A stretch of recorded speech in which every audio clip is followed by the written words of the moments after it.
Assalamualaikum warahmatullahi wabarakatuh. Kembali lagi bersama kami di MN Show Rumah Inovasi Kreatif. Kali ini kita kedatangan tamu dari Ketua Umum DPP Baingham RI oleh Bapak Dr. Muhammad Nur SH MPD MH. Selamat siang Pak atas kedatangannya. Siang, siang. Iya, bagaimana kabar ini Pak? Alhamdulillah baik. Iya, alhamdulillah. Jadi pada hari ini kita akan membahas tentang aksi pada tanggal 11 April tahun 2022. Jadi di mana aksi unjuk rasa ini terkait masalah menolak tiga tiga periode presiden dan menunda dan mengkaji terkait undang-undang IKN serta rencana pemindahan ibu kota Nusantara dan beberapa tuntutan mahasiswa BM Indonesia. Bagaimana tanggapan Bapak Dokter? Iya. Silakan. Jadi eh, perjuangan mahasiswa itu kan selama ini tidak pernah pudar. Iya, Semangat memperjuangkan masyarakat itu masih tetap membara, iya, dan itu yang perlu kita apresiasi. Hanya saja menyikapi persoalan demo tanggal 11 April 2022, ya harusnya eh, ada konsentrasi atau fokus mahasiswa terkait persoalan demonstrasi yang dilakukan. Ya, contoh seperti tadi bahwa menolak 3 periode presiden, iya, jabatan presiden. Nah, maka itu pun juga eh, mahasiswa atau pengunjuk rasa harus mampu menjabarkan kalau ada memang melanggar konstitusi, apakah isu ini adalah merupakan eh, wacana tentang 3 periode itu merupakan sudah masuk dalam tanda kutip adalah pembahasan di DPR atau masih dalam bentuk wacana. iya, Maka kalau itu bangunannya adalah wacana, maka tentu tanpa direspon pun juga saya kira semua orang memiliki hak untuk melakukan satu wacana terkait persoalan persoalan yang dihadapi bangsa ini ke depannya. Nah, kalau umpamanya itu sudah masuk ke dalam pembahasan di DPR, apakah amandemen melanggar konstitusi dan yang lain sebagainya, maka ini pun juga harus menjadi kajian yang serius, ya. Dan saya yakin bahwa eh, hampir seluruh elemen aktivis di Indonesia ini dari seluruh penjuru kampus itu menggaungkan itu penolakan terhadap presiden 3 periode, karena ranahnya adalah pelanggaran konstitusi. Nah itu. Nah, terkait persoalan tadi juga ini menarik tentang penolakan tentang eh, undang-undang IKN. iya, Ya. Nah, saya ini nyerempet ke sana kemari akhirnya menjadi besar.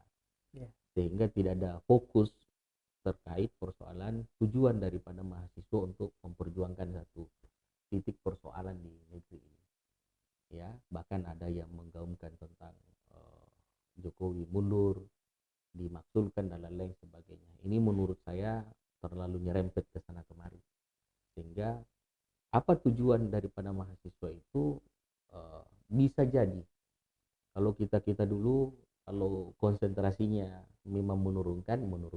Kalau konsentrasinya memang menolak BBM naik, ya menolak BBM naik. iya, Tidak ada yang nyerempet ke sana kemari. Karena kalau nyerempet ke sana kemari, ya memang susah. Karena di sisi lain perjuangan ini eh, sudah jelas tujuannya apa, tapi di sisi lain lagi mengaburkan tujuan daripada mahasiswa untuk eh, menolak penolakan terhadap 3 periode itu. iya. Jadi itu.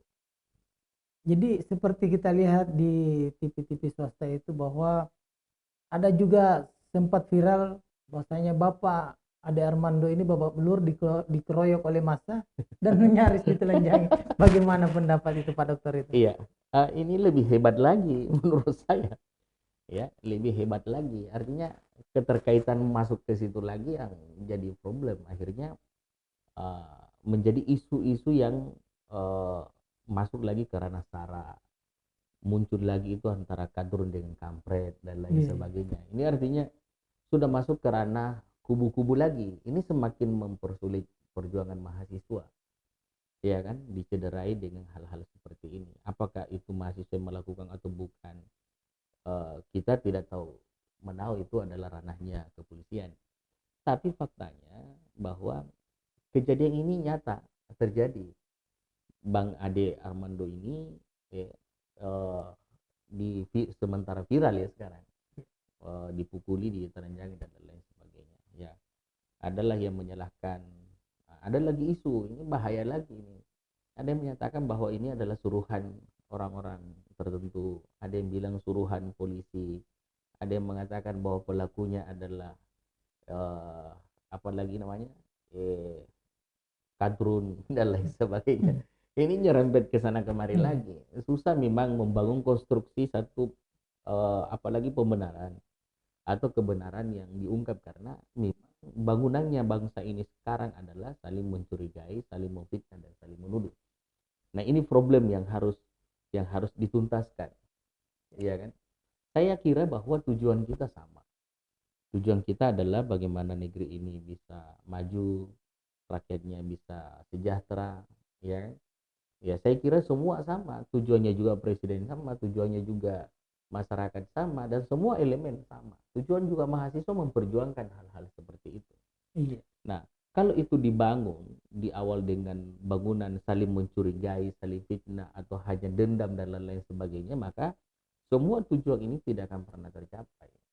Negara-negara maju itu tidak menghabiskan waktunya itu hanya saling mencurigai dan berdebat hal-hal yang tidak mesti untuk diperdebatkan. Jadi kita berharap pengamat-pengamat politik, pengamat-pengamat ekonomi kontribusi terkait persoalan bagaimana bangsa ini ke depan, apa yang harus dilakukan, dan bagaimana solusi keluar dari persoalan-persoalan. Saya kira siapapun yang jadi presiden hari ini, dia akan masuk ke ranah kesulitan. Iya. Ya kan? Coba umpamanya ketika lengsernya Soeharto digantikan oleh Pak Habibie, iya kan? Ya, apa kesalahan dan dosa Habibie? Saya kira tidak ada. Tapi masuk di dalam sistem yang memang ekonomi lagi carut marut. Nah, sekarang juga seperti halnya diperhadapkanlah persoalan-persoalan dunia. Ya, ini bukan persoalan negeri kita saja, persoalan-persoalan dunia. Ya, apakah memang karena dampak daripada COVID-19, kemudian dampak karena perang yang terjadi antara Ukraina dengan Rusia dan yang lainnya. Ini dampak dunia. Semua negara sekarang ini mengalami kesulitan ekonomi. Ya, sampai-sampai di Amerika Serikat itu dengan BBM yang naik yang terlalu tinggi itu mengamuk rakyatnya juga. Saya kira negara-negara berkembang dan maju seperti itu saja mengalami persoalan-persoalan yang sangat kompleks. Apalagi kita di Indonesia, ya memang kita membangun isu-isu di awal yang tidak ada tuntas-tuntasnya. Isu-isu tentang SARA, isu-isu tentang golongan A, golongan B, dan golongan C, dan golongan D. Ini yang jadi problem. Akhirnya konsentrasi pemimpin saat ini itu bukan hanya sekedar bagaimana caranya keluar dari kesulitan, tapi konsentrasinya bagaimana cara konflik-konflik ini bisa tuntas. Nah, ini jadi problemnya.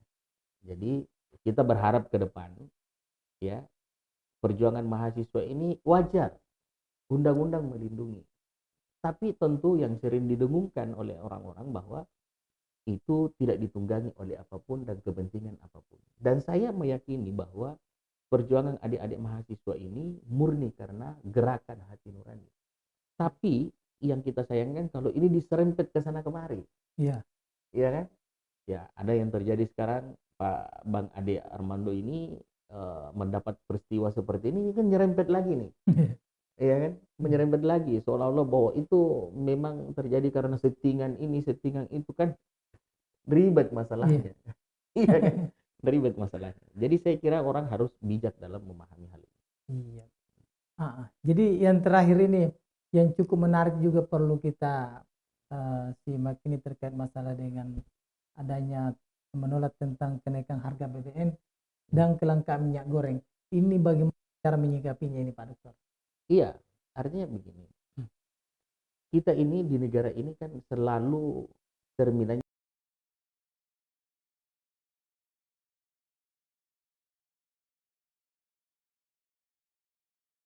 ya itu minyaknya cuma 8.000 sekian lah kalau dirupiahkan. Kita kenapa melonjak? Ya kan? Nah, apakah ada yang menimbun, yang berusaha memang yang menimbun, atau memang karena kesulitan? Nah, sekarang ini kan pemerintah dibombardir dengan eh, menyalahkan pemerintah dengan kalimat-kalimat menyalahkan pemerintah, ya kan?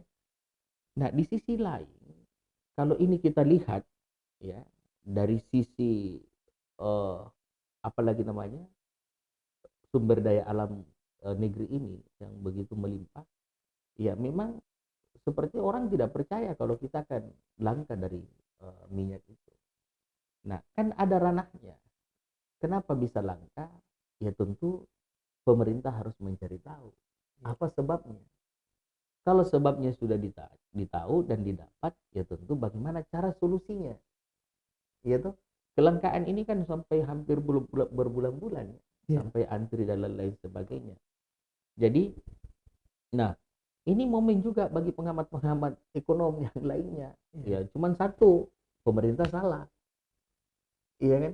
Penegak hukum tidak tegas dan lain-lain sebagainya kan itu bangunan pemikiran sekarang banyak pengamat. Kalau saya, ya kita semua adalah kontrol.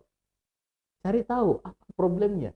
Sehingga kelangkaan itu ada apakah karena ekspor kita yang terlalu begitu besar ke luar, atau karena memang kita yang tidak mampu memanage ekonomi Indonesia ini yang lebih baik, sehingga itu menjadi berdampak kepada kelangkaan minyak.